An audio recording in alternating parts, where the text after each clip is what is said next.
We've been talking a lot about the tragic death of Trayvon Martin today, and we'll continue to do so in the weeks to come and until there is some resolution. But resolution for Trayvon's parents is a long way off. Even when it's all over, they still have to cope with the loss of their son. My next guest is no stranger to rebuilding life after loss. She is Iyanla Vanzant, spiritual advisor and author of Peace from Broken Pieces. Welcome to Washington Watch. Thank you. Thank you for having me. These parents, we had them on the show last week, and they are still grieving. They even with all of the outcry and the rallies, Sabrina, Trayvon's mother, said, "I can't eat until justice happens." How must they deal with the grief of the loss of a child? Well, the grief is a natural process that occurs. That we all have to experience. That we all have to experience. And as time goes on, the organic process of grieving, the anger, the loss, the bargaining, the forgiveness, the acceptance, that will happen. Where we don't want them to get stuck is in mourning, in looking at this shouldn't have happened. How could we have kept this from happening? Mourning has a very different energy. It's about regret, resentment, bitterness than grieving. So their grieving process will unfold naturally. It's the mourning because of the way this has occurred. We always hear the phrase that the last thing you want as a parent to have to bury your child. Yeah. It's unspeakable. You know that experience. Yeah, I had to bury my 31-year-old daughter after a 15-month battle with colon cancer. And it really is unspeakable. I have to say I was lucky in the sense that my grieving process unfolded organically and naturally until I could get to that day of acceptance.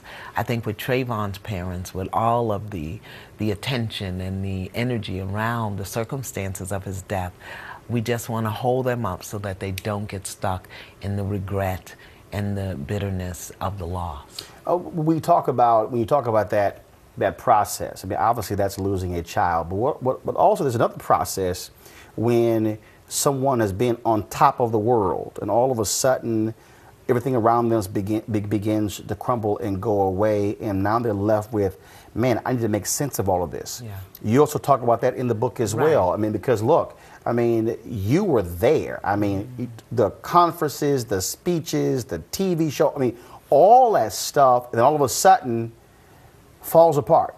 Well, it's a transition, just like Trayvon's death is a transition from one state of being to another. My daughter's death, transition from one state of being to another. Having a television contract and then not having one, transition from one state of being to another.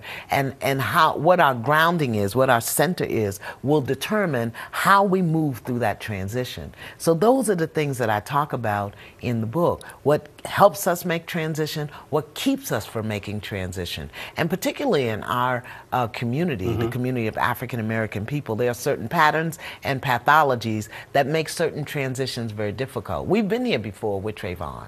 We've been here before. But I have to wonder, is the pathology in our community of accepting, tolerating, accommodating, allowing violence, even on the smallest level, how does that feed into other people being able to walk into our community or see us and enact violence? We got to look at it. It's a pathology. And also beyond this here, I mean, we saw last weekend in Chicago, 41 folks were shot. Yes. 3 days over a weekend in Chicago. That's right. We can't, not like this kind of violence and tolerate and accommodate that kind of violence. 2 weeks ago, we were all applauding and laughing at the father that shot the daughter's laptop on the internet. 270,000 hits in 12 hours? And now that was an act of violence. That was okay. But now, because it's a human being, and I'm not comparing a human being to a computer. But you're talking about the act of violence. Act of violence. It's a pathology in our community. And now what's happening is we've done it so much till now other folks are coming in and think they can do it for us. Well, the book is called Peace from Broken Pieces, How to Get Through What You're Going Through. That's right. And we certainly appreciate it. Thanks for being here. Thank you for having me.